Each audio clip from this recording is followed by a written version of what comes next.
राज्यसभा से वक्फ संशोधन विधेयक पास होने के बाद अब राष्ट्रपति द्रौपदी मुर्मू ने भी इसे मंजूरी दे दी है और अब वक्फ संशोधन बिल 2025 कानून बन चुका है। इस नए कानून को कांग्रेस हो, AIMIM हो या फिर आम आदमी पार्टी हो, इन सभी ने अलग अलग याचिकाओं के साथ सुप्रीम कोर्ट में इसे चुनौती दी है। तमाम ऐसे राजनीतिक दलों के नेता हैं जिन्होंने सुप्रीम कोर्ट का रुख किया है और वो इसे असंवैधानिक करार दे रहे हैं। कई ऐसे मुस्लिम संगठन हैं जो इसके विरोध में सड़कों पर उतर आए हैं। आप तस्वीरों में भी देख सकते हैं किस तरीके से मौलाना विवादित बयान दे रहे हैं और सड़कों पर उतरकर आम मुसलमानों को प्रदर्शन करने के लिए मजबूर कर रही हैं। हालांकि केंद्र सरकार पर तमाम तरह के आरोप लग रहे हैं। केंद्र सरकार को लेकर कहा जा रहा है कि ये कानून मुस्लिम विरोधी है, जबकि केंद्र सरकार की तरफ से कहा गया है कि ये कानून मुस्लिम विरोधी नहीं है और इसका उद्देश्य पक्षपात वक्फ संपत्तियों के दुरुपयोग को रोकना है। हाल ही में उत्तराखंड वक्फ बोर्ड के अध्यक्ष शादाब शम्स से NMF न्यूज ने खास बातचीत की थी, जिसमें उन्होंने बताया था कि अब यही वक्फ बोर्ड और इसकी संपत्तियों से मुस्लिम लोगों को आवास मिलने के लिए भी सरकार आगे सोच विचार कर रही है। जरा सुनिए शादाब शम्स ने क्या कुछ कहा था। सवाल ये कि जो जितने भी लाख ये प्रॉपर्टी थी हेक्टेयर, इसका क्या होगा? ये रेट्रोस्पेक्टिव तौर पर इसको लागू किया जाएगा या फिर जब से लागू होगा आगे के लिए होगा? अब तो जब से लागू होगा आगे के लिए होगा। पिछली संपत्ति का क्या होगा? उसी को तो डेवलप करना है। सरकार ने कुछ प्लान बनाया? हाँ, बिल्कुल प्लान है सरकार के पास। देखते रहिए मोदी जी के पास। मोदी जी बिना प्लानिंग के कुछ नहीं करते। ये मोदी सरकार है। हमने कहा ना गरीब मुसलमानों के अच्छे दिन आने वाले हैं और हम तो एक कदम आगे बढ़ के बोले हैं ना, हम पहले ही बोल जाते हैं। तो हमने तो कह दिया उत्तराखंड के अंदर कि अब गरीब मुसलमानों को आवास देगा वक्फ बोर्ड। बनाएंगे ना, सरकार के साथ मिलकर बनाएंगे आवास। जो बेघर हैं, जिनके पास घर नहीं है, जो गरीब हैं, जो जरूरतमंद हैं, जो बेवाएं हैं, जिन बहनों के पास कुछ नहीं है, जिनके सुहाग उजड़ चुके हैं, जो बच्चे यतीम हैं, करेंगे ना उनके लिए। इसी दुनिया में जन्नत कमाएंगे। घर से मस्जिद है बहुत दूर, चलो यूं कर लें, आओ किसी रोते हुए बच्चे को हंसाया जाए। उस वाली लाइन पे बढ़ेंगे ना। जो दर्दमंद है, वो एक गाना था ना, किसी का दर्द मिल सके तो ले उधार, किसी के वास्ते हो तेरे दिल में प्यार, जीना इसी का नाम है। उस पे चलेंगे ना। बहरहाल ये तो रही सरकार की प्लानिंग, लेकिन इन सब के बीच अब all India Muslim personal law board इस कानून पर कैसे अपनी चिंता व्यक्त करते हुए द्रौपदी मुर्मू से मुलाकात का वक्त मांग रहा है, ये आपको जानना चाहिए। जी हाँ, AIMPLB यानी all India Muslim personal law board आंदोलन की चेतावनी दे रहा है। जब से राष्ट्रपति द्रौपदी मुर्मू ने इसे बिल करार दिया है, इस पर साइन कर दिए हैं, तब से ही all India Muslim personal law board चिढ़ा हुआ है और शायद इसीलिए उसने इस बिल के विरोध में देशव्यापी आंदोलन करने की चेतावनी दी है। मुस्लिम पर्सनल लॉ बोर्ड ने दिल्ली, मुंबई, कोलकाता, हैदराबाद, बेंगलुरु, चेन्नई, विजयवाड़ा, मल्लपुरम, पटना, रांची समेत तमाम जगहों पर बड़े पैमाने पर विरोध प्रदर्शन करने की चेतावनी दी है। इसके अलावा जो कांग्रेस के राज्यसभा सांसद हैं अभिषेक मनु सिंघवी, वो भी ये कहते हुए नजर आए हैं कि सत्ता पक्ष ने बहुमत का दुरुपयोग किया और विधेयक को जबरन थोपा गया। बहरहाल एक तरफ तमाम राजनीतिक दलों के नेता हैं जो इस बिल को मुद्दा बना रहे हैं, तो वहीं दूसरी तरफ सत्ता पक्ष का कहना है कि अब मुसलमानों के अच्छे दिन आने शुरू होंगे।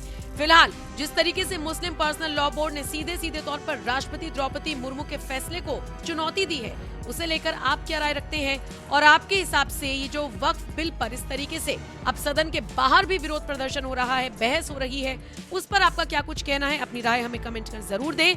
और बाकी जरा सदन का नजारा देखिए, किस तरीके से इस बिल को लेकर सत्ता और विपक्ष के बीच बहस हुई थी।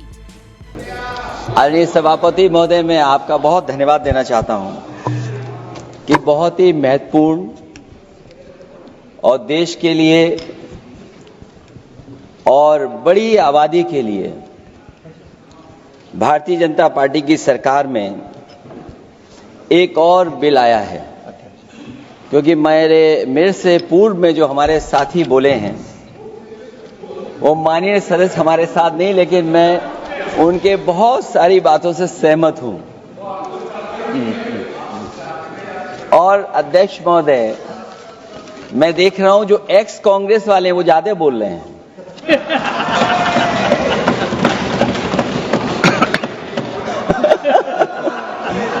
आदरणीय अध्यक्ष महोदय,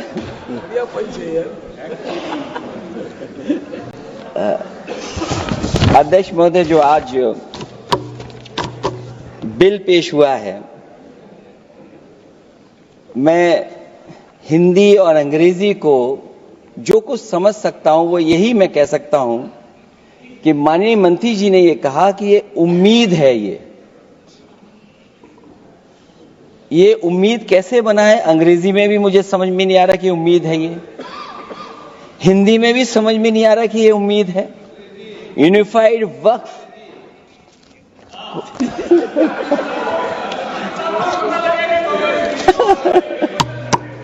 अध्यक्ष महोदय, यूनिफाइड वक्फ मैनेजमेंट अध्यक्ष महोदय, ये अध्यक्ष महोदय, मैं समझ सकता हूं कि मैं वो बात छेड़ना नहीं चाहता था, लेकिन क्या करूं, मजबूरी है अब।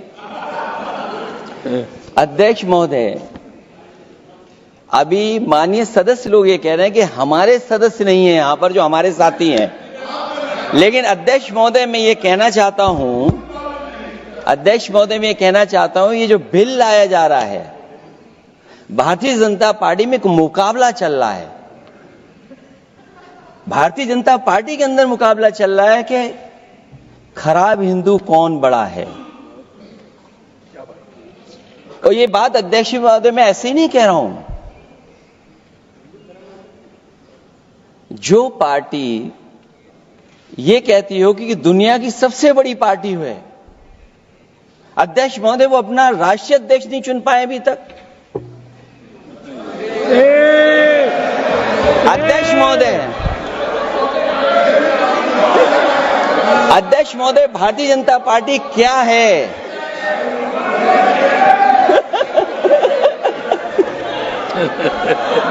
जी, मैं अखिलेश जी ने बहुत हंसते हंसते कहा है, इसको हंसते हंसते जवाब देना। ये सामने जितनी पार्टियां हैं उनका राष्ट्रीय अध्यक्ष उन 5 लोगों को ही चुनना है परिवार के। हमें माननीय अध्यक्ष जी करोड़ों सदस्यों में से 12-13 करोड़ सदस्य प्रक्रिया कर कर चुनना है तो देर लगती है। आपके यहां जरा भी देर नहीं लगेगी। मैं कह देता हूं अभी 25 साल तक आप अध्यक्ष हो जाओ, नहीं बदल सकता। अध्यक्ष महोदय, क्योंकि जो बात निकल के आई है वो मैं फिर आगे बढ़ा दूं। अध्यक्ष महोदय, जो बात सोशल मीडिया या और जगह गुपचुप हो रही है, कहीं ऐसा तो नहीं था कि अभी कुछ दिन पहले यात्रा जो हुई है वो कहीं 75 वर्ष की एक्सटेंशन वाली यात्रा तो नहीं थी। अध्यक्ष महोदय, ये जो इस बार जो वक्फ बोल आया है,